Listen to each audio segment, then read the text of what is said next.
Kembali kami ucapkan selamat datang kepada Gus Miftah Maulana Habibur Rahman SPD di Kampus 2 Universitas Wahid Hasyim.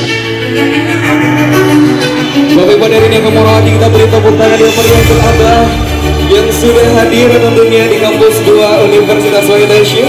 Yang sesaat lagi akan bersama-sama kita mengikuti rangkaian acara.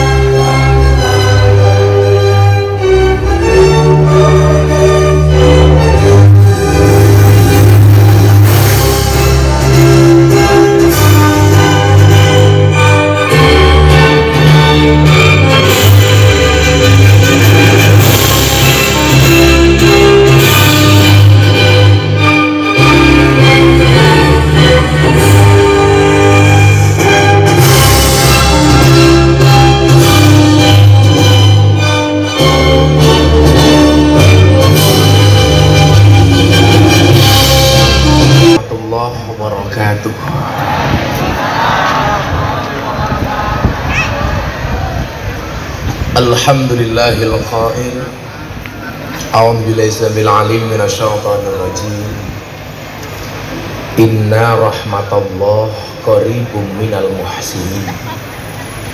Allahumma sholli wa sallim wa barik ala hadzal nabiyil karim sayyidina wa maulana Muhammadin wa ala alihi wa ashabil mujahidin at-tahirin. Rabbi shrah li sadri wa yassir li amri wahlul 'uqdatam min lisani yafqahu qawli, amma ba'du.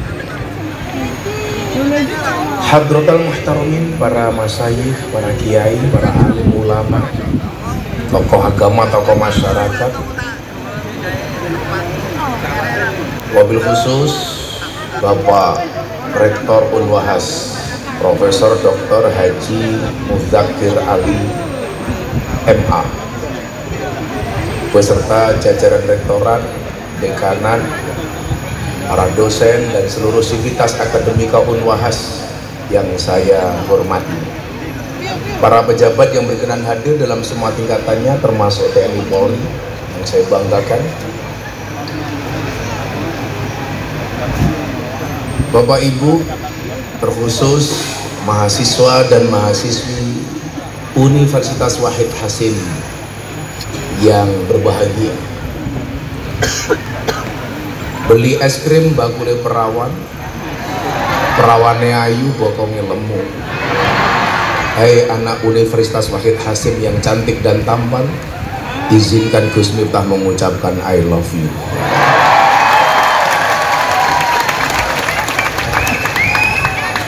Beli gelas bonusnya permen. Hei Unwahas, kamu keren.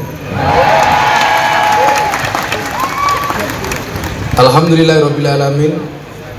Siang hari ini saya bisa sowan Pak Rektor. Walaupun cuacanya panas, tapi saya melihat ada banyak wajah bahagia. Kenapa? Karena yang ditunggu akhirnya datang juga. Wajah yang bahagia itu mencerminkan bahwa hatinya juga bahagia. Karena wajah adalah merupakan jendela dari hati. Perwujudan muka itu berangkat dari kondisi hati. Orang jatuh cinta, ciri-cirinya adalah hatinya bahagia, wajahnya ceria. Karena orang jatuh cinta itu harus bahagia. Karena kalau susah namanya jatuh tempo. Kebahagiaan kita hari ini tentunya harus mendapatkan barokah. Yang dalam kitab kuning kita bisa melihat barokah itu artinya adalah ziyadah. Ziyadah itu artinya nambah. Apa nilai tambahnya? Ziyadatul mahabbah, tambahnya rasa cinta kita. Ziyadatus sa'adah, tambahnya nilai bahagia kita. Kemudian yang paling penting adalah ziyadatul khair, bertambahnya kebaikan kita. Nah, siang hari ini saya sowan bukan atas inisiatif Pak Rektor, tapi atas inisiatif saya. Kenapa? Karena kalau mengundang Pak Rektor jelas tidak ada anggaran. Pokoknya kalau berbau-bau NU itu biasanya anggarannya minim. Makanya saya yang inisiatif untuk datang. Makanya terima kasih Pak Rektor atas sambutannya. Yang saya sebenarnya biasanya acara gini, acaranya internal anak-anak mahasiswa. Kok bisa dibeli tua-tua barangnya soalnya.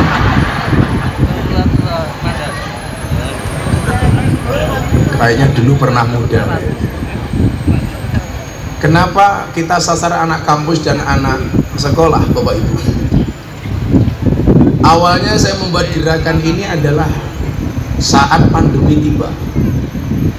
Bagaimana saat pandemi datang, dinyatakan pandemi COVID-19, semua aktivitas tertutup, close, pengajian close. Tapi anehnya waktu itu banyak tempat nongkrong di Jogja yang buka. Orang ngaji nggak boleh, tapi warung kopi yang besar-besar itu boleh. Saya saat itu punya prinsip, pandemi ini harus melahirkan kreativitas. Yang bagi orang pandemi itu masalah, bagi saya peluang. Itulah yang dimaksud dengan orang optimis. Apa bedanya orang optimis sama orang pesimis? Orang optimis melihat peluang dalam masalah, sementara orang pesimis melihat masalah dalam peluang.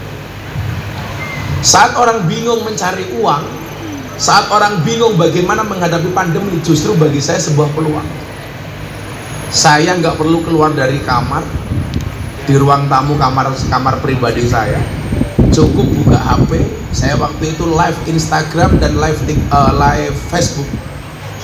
Ternyata Pak Rektor, saya itu bisa menilai siapa pengguna Facebook, pengguna Instagram, pengguna TikTok melalui kelompok umur. Kalau Gen Z itu mereka lebih senang dengan TikTok. Milenial sampai usia 40 tahun lebih dikit itu banyak Instagram.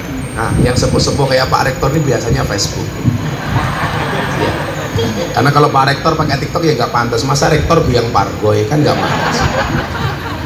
Makanya banyak nenek-nenek itu usia 60 tahun masih punya Facebook. Kayak kemarin setahun bulan yang lalu ada nenek-nenek follower saya update status di Facebook jam 11 malam. Nenek-nenek janda. Apa statusnya? Ada nggak yang mau jadi imam? Akhirnya langsung saya komentari, ada Mbah. Siapa Gus? Israel. Nah, wis tua kok udah boleh imam. Nah, saat itu saya mencoba kajian melalui Zoom pertama kali setelah pandemi. Luar biasanya apa Bapak Ibu? Instagram saya waktu itu follower saya baru 1,5 juta waktu itu. Yang nonton live itu sekitar 18.000 orang. Kemudian di Facebook ditonton 10.000 orang. Itu artinya sekali kajian saya ditonton 28.000 orang. Facebook dan Instagram. Nah, hari kedua saya sudah dapat telepon dari pihak endorsement. Gus minta kajian online ya. Ya, boleh nggak kita endorse? Disitulah kemudian saya berpikir, ketika kamu tidak terlahir sebagai orang yang kaya dan cerdas, maka jadilah orang yang kreatif dan bekerja keras. Ternyata apa? Kesempitan itu memunculkan kreativitas. Baru hari kedua Pak Rektor, saya ditelepon, Gus, besok boleh nggak perusahaan kami endorse? Live ketiga Pak, ada satu perusahaan yang nggak terlalu besar, ada produk, hanya disuruh naruh di belakang saya, kelihatan umpamanya kayak di situ fakultas farmasi. Itu pinter sekali dia endorsementnya.